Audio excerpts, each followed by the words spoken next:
So just to introduce myself, Paul has mentioned, I was one of the co-founders of Gotham Digital Science, and to a large extent this talk is through some of the things that I've learned kind of as we integrated into kind of a big professional risk management organization, which is Aon. And I've, I think, tackled or chosen a topic which possibly all of you are going to have a strong opinion on.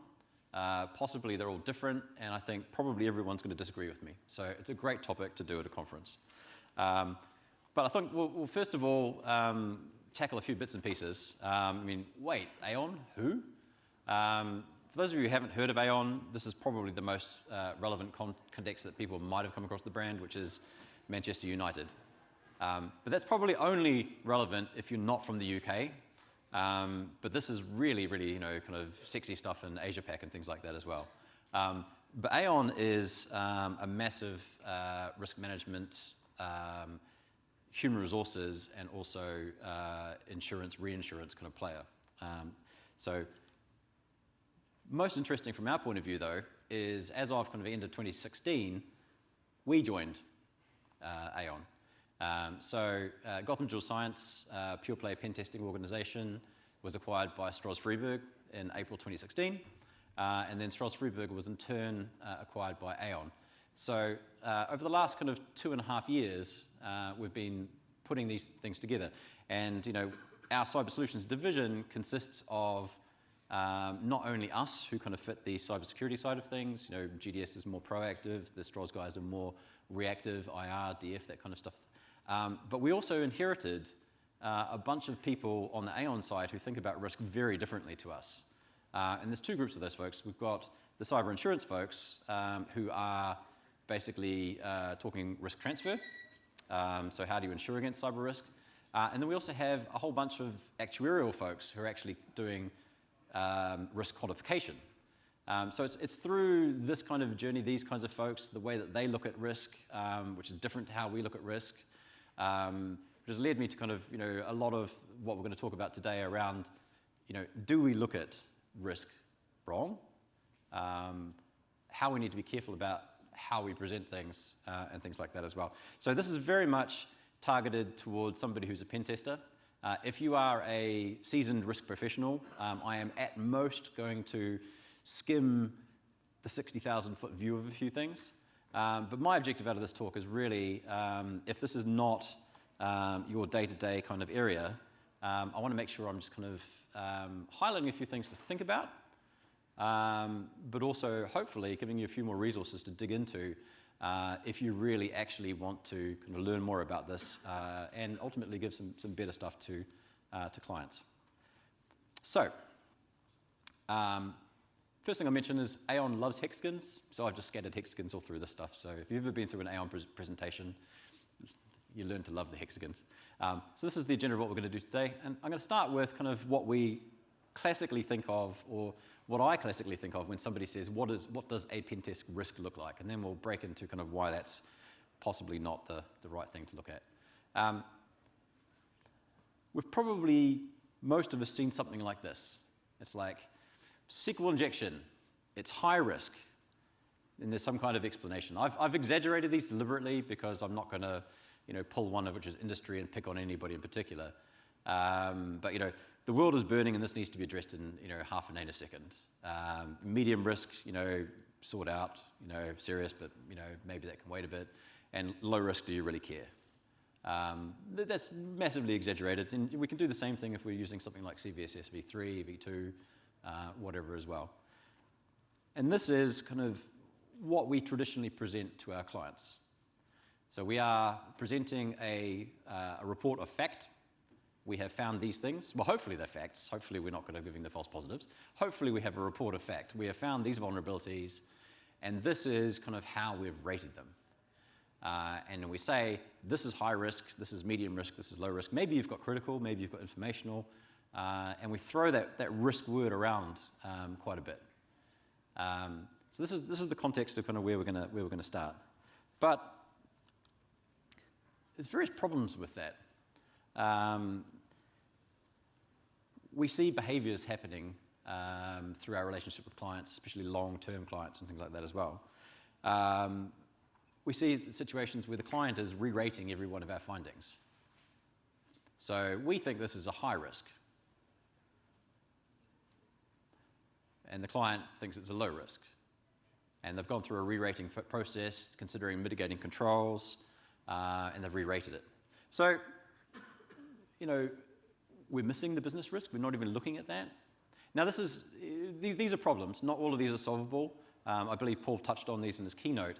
Without the business context and things like that, this is going to be difficult. So it's to some extent aspirational. But one particular thing to think about is, if there's a client always re-rating things down, is there a situation where they're not risk rating them up? Because that should also be the case. And I'm thinking of a particular situation some years back where I didn't have the particular business context.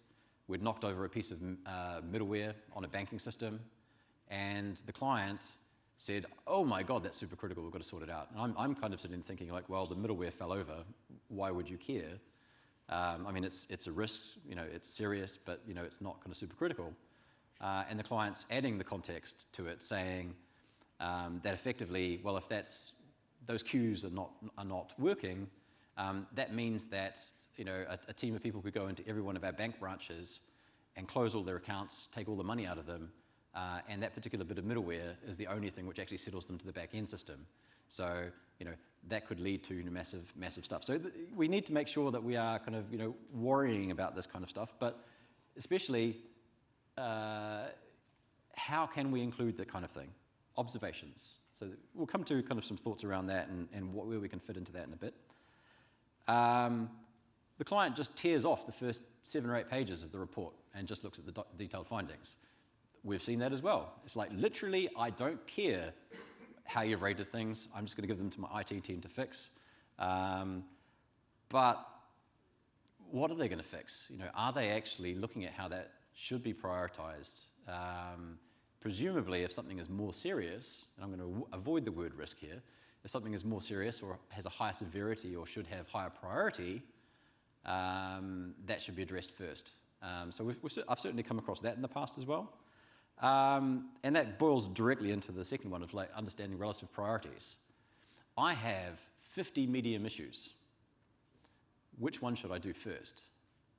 That's an issue. Now, to some extent, that last one, if we have CVSS, maybe it's a difference between it's a 4.2 and a 4.4, and we have some kind of prioritization there as well.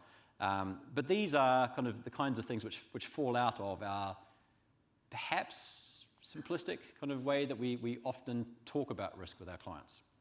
And it's interesting. So, are we doing it wrong? Yes and no. I think the difficulty we have here is we're fundamentally talking about different things. We're not using the same language as our clients. Perhaps we're not even aware of the correct language to actually articulate what we're trying to communicate properly. Risk means very different things to different organizations. It means very different things to different parties within the organizations. And part of the things that I'm certainly kind of have an increased awareness around is operational risk. So I'm going to touch upon some things which come squarely within the operational risk kind of side of things on how we might want to look at how we fit into those kinds of things. Because frankly, I think in some areas there's people who are far, far more advanced down this kind of thinking around how they communicate, how they articulate, how they actually explain what your results look like in a way. And I think there's a number of things which are kind of like, what is risk, which we probably need to kind of clarify. There is risk to every kind of opportunity that you might want to take. And that risk could be expressed in a number of different ways. We could be financial risk. It could be the risk of reputation or any other kind of stuff like that. But any kind of thing that you do is going to have risk. And equally, right at the bottom, zero risk is undesirable. Well, zero risk is also probably impossible. So if we're talking about IT risk, what kind of system could you have which is zero risk? Well, it would have to be a system which wasn't running, perhaps. It would have to be a system which had no users. Perhaps it would have to be a system which is not connected to anything, buried in concrete, maybe encased in plutonium. But even then, there's some risks that people could get access to stuff which is on there. Okay, so no data. So there's risk in everything, and it's part of human existence. Equally, cyber risk, and I'm using cyber in kind of double quotes there, because I don't particularly like the word cyber, but I'll use cyber risk because I'm in cyber solutions. It is just like any other business risk, but we don't necessarily treat it that way. And in some cases, our clients don't treat it that way as well. So to some extent, we need to kind of think of it in that way. Context, capability, and motivation are important in risks. I'll go into kind of some of the traps to avoid, but we may have a tendency in some cases to say that something is probable when it's only possible. And it's also kind of what is the risk of something or other is going to be entirely dependent on the threat actors involved. So there's a lot of kind of nuance and characteristics to these things which perhaps we are thinking of this too simplistically. And the last thing is, and this came up just in the CISO panel, risk appetite. Every organization is going to be different. Every organization is going to probably manage their risks differently. And every organization is going to have possibly one, possibly multiple risk appetites. And risk appetite is, if you haven't come across the term, I hope you have, is kind of just how inherently willing to take risk are you? And each of us has their own kind of personal risk appetite, and just how, perhaps how adventurous in a particular situation is one aspect of your risk appetite. But when we're talking about an organization, certain types of organizations will be willing to take on more risk than others. And I'll give you a concrete example. Gotham Digital Science, we were a startup. We were quite a sizable startup. I think, ultimately, before acquisition, we were, bringing in kind of in the order of kind of $10 million revenue. But frankly, if a client put a contract in front of us asking for unlimited liability to something or other, it didn't really make any difference to us, because it really wouldn't matter if a client, we ended up in a situation where a client sued us. It wouldn't matter if they were suing us for kind of $1 million or like $100 million. It really wouldn't make no difference at all. The company would be out of business. So from a risk appetite point of view, we had a lot more risk appetite for that kind of stuff because we were aggressive, we were startup mode, we were growing, all this kind of stuff like that. Aon is very different.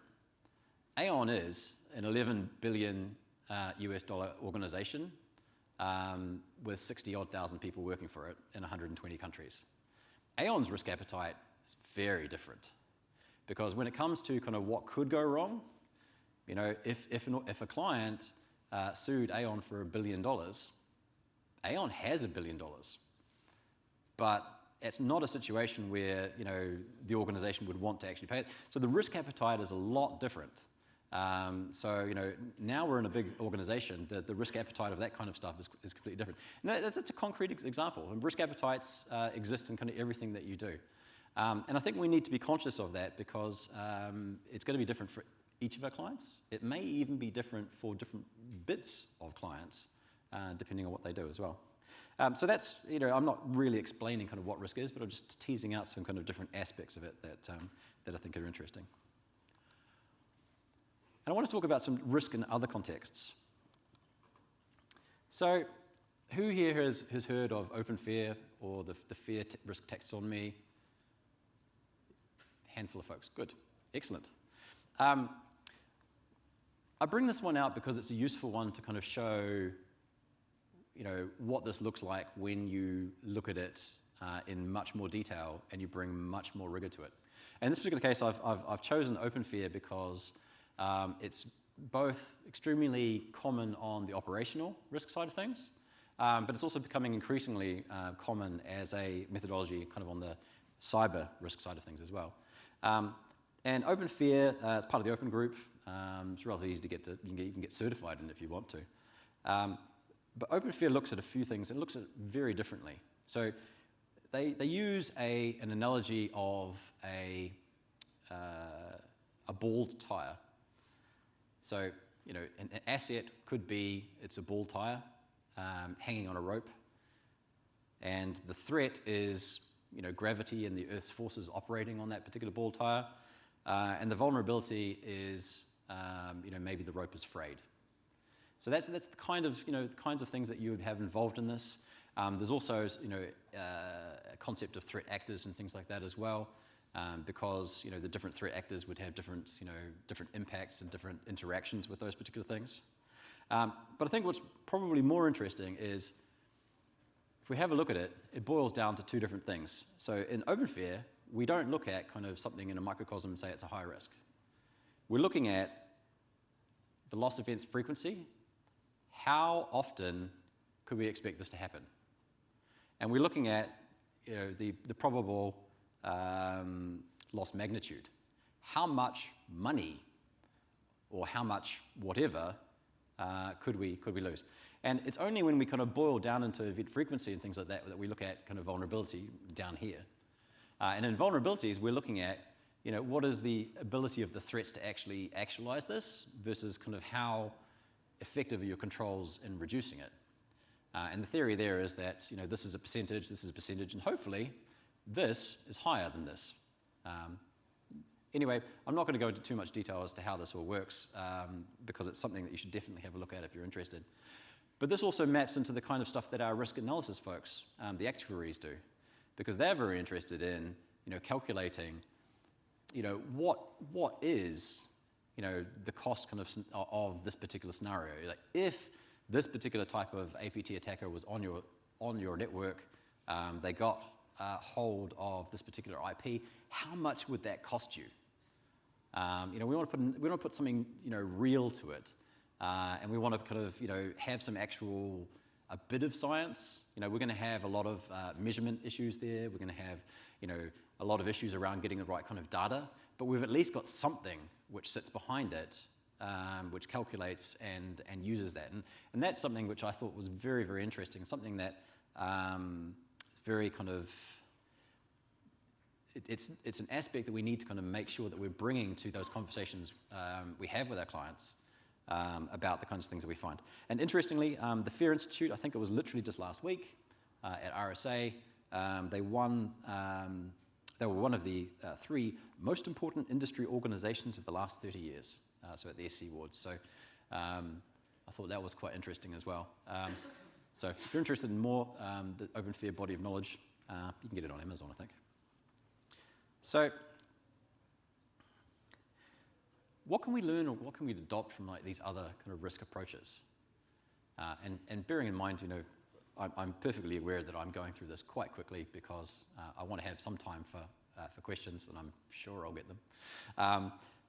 But there's a few things that I want to make sure that we avoid. So when I said that we're both doing it wrong and we're not doing it wrong, I think we conflate things in our conversations with clients sometimes. Most of the time, all the time. I think there's certain things that we need to be aware of when we're having those conversations about the work that we're delivering and how it fits into an organization's risk management framework. And I think the first one is overstating risk. It's like, this is a high risk, but with no business context. So there's a number of ways that frameworks that we use kind of try and tackle this. CVSS v3, for example, we have both the base scoring, we have the temporal scoring, we have the environmental scoring. Environmental scoring, to some extent, is trying to do some of that with regards to informing the severity. But it's interesting, actually. I looked through CVSS just recently. They never used the word risk anywhere, except in some of the stuff where they say, perhaps you should consider between here and here being medium, here and here being critical, for example. But they actually steer away from the word risk. And I think that's kind of stuff that we need to be aware of is kind of how we're communicating about this kind of stuff, and that potentially that missing business context.